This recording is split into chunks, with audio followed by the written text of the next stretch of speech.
This not so much fun to see. All right, let's take this is from Field Yates. Longest active droughts without a top 10 total offense team.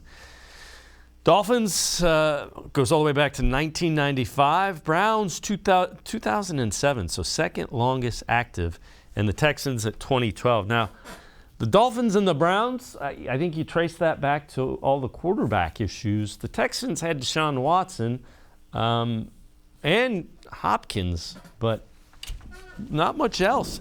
That just shows you, think about that. 2007 is the last time they had a top 10 offense. That's a struggle.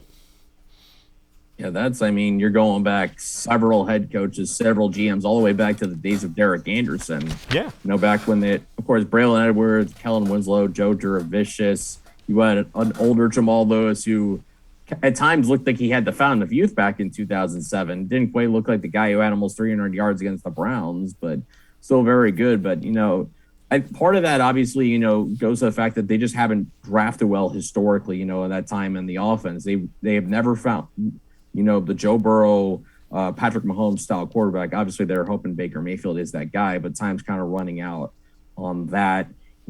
They've drafted obviously Nick Chubb, who's one of the best running backs in football, but the passing game is still, where most of the offensive production comes from. That's where all the big yards come from, the big plays come from the passing game. And the Browns just have never really been able to get top-notch receivers. And again, Jarvis Landry was brought in with a trade. Donovan Peoples-Jones, 6th-round pick, still maybe needs a little more time before he can step into that role. Odell Beckham came in via trade. Rashard Higgins was a 5th-round pick. They really have not been able to land those number one offensive weapons to really help out whoever's a quarterback on the perimeter. I know obviously you need both the very good quarterback and the very good playmaker to make offenses work, but the Browns really have not had either one for most of this time from 2007 and now.